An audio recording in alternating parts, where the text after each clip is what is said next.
மதிமுக முதன்மை செயலாளர் பொறுப்பில் இருந்து என்னை விடுவித்துக் கொள்கிறேன் என துரை வைகோ தெரிவித்திருக்கிறார். இது பற்றின மேலும் விவரங்களை செய்தியாளர் ரமேஷ் வழங்கிட கேட்கலாம். ரமேஷ், வணக்கம். இதற்கான காரணம் என்ன? மேலும் தகவல்களை சொல்லுங்க. வணக்கம். மதிமுகவின் முதன்மை செயலாளராக இருப்பவர் துரை வைகோ. இந்த சூழல்ல முதன்மை செயலாளர் பொறுப்பிலிருந்து விலகுவதாக துரை வைகோ அறிக்கை ஒன்றை வெளியிட்டிருக்காரு. ஏன் முதன்மை செயலாளர் பொறுப்புல இருந்து விலகின அப்படின்னு பல்வேறு விஷயங்களை குறிப்பிட்டு அந்த அறிக்கையில சொல்லியிருக்காரு.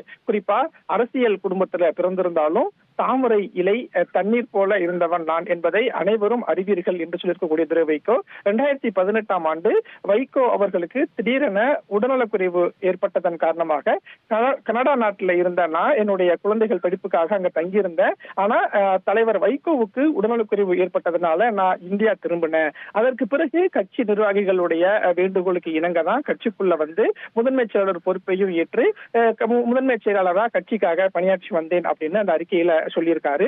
அதே மாதிரி சட்டமன்ற தேர்தல் வந்த போது கட்சிக்கு ஒதுக்கப்பட்ட 6 இடங்கள்ல சாத்தூர் தொகுதியும் ஒன்றாகும். அந்த சாத்தூர் தொகுதியில துரை வைகோவான நான் போட்டியிட வேண்டும் அப்படின்னு கட்சி நிர்வாகிகள் பலரும் கேட்டுக்கொண்டாங்க.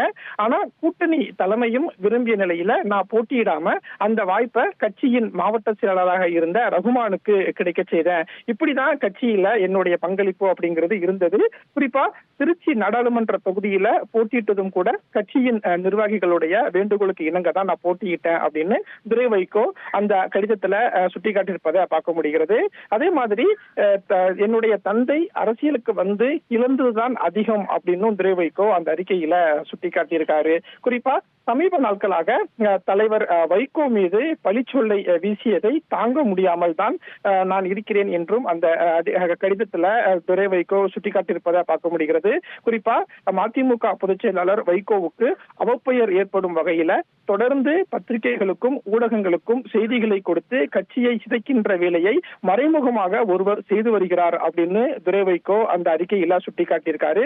குறிப்பா கட்சியில நான் தலைமை கழக செயலாளராக பொறுப்புக்கு தேர்ந்தெடுக்கப்பட்ட பிறகு தான் அதை சகித்துக் கொள்ள முடியாமல் தான் 4 ஆண்டுகளாக கட்சியில பணியாற்றி வந்தேன் அப்படின்னு சொல்லக்கூடிய துரை வைகோ கட்சிக்கும் தலைமைக்கும் தீராத பெரும் பழியை சுமத்தி சுகம் காணும் ஒருவர் மத்தியில் கட்சியின் முதன்மை செயலாளர் என்ற தலைமை கழக பொறுப்பில் தொடர்ந்து பணியாற்றிட என் மனம் விரும்பவில்லை அப்படின்னு துரை வைகோ சொல்லியிருக்கிறார். எனவே மதிமுகவின் முதன்மை செயலாளர் பொறுப்புல இருந்து என்னை விடுவித்துக் கொள்கிறேன் அப்படின்னு சொல்லியிருக்கக்கூடிய துரை வைகோ ஏப்ரல் 20ஆம் தேதி மதிமுகவின் நிர்வாக குழு கூட்டத்துல நான் பங்கேற்பேன் அப்படின்னும் அதற்கு பிறகு தலைமை கழகத்தின் மிக முக்கிய முடிவுகள் மேற்கொள்ளக்கூடிய எந்த கூட்டத்திலையுமே நான் பங்கேற்க மாட்டேன் அப்படின்னும் அந்த அறிக்கையில சுட்டிக்காட்டியிருப்பதை பார்க்க முடிகிறது.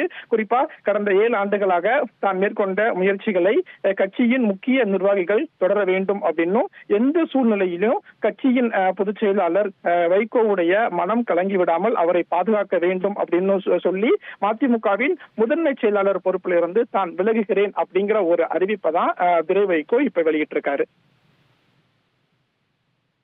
தகவல்களுக்கு நன்றி ரமேஷ்.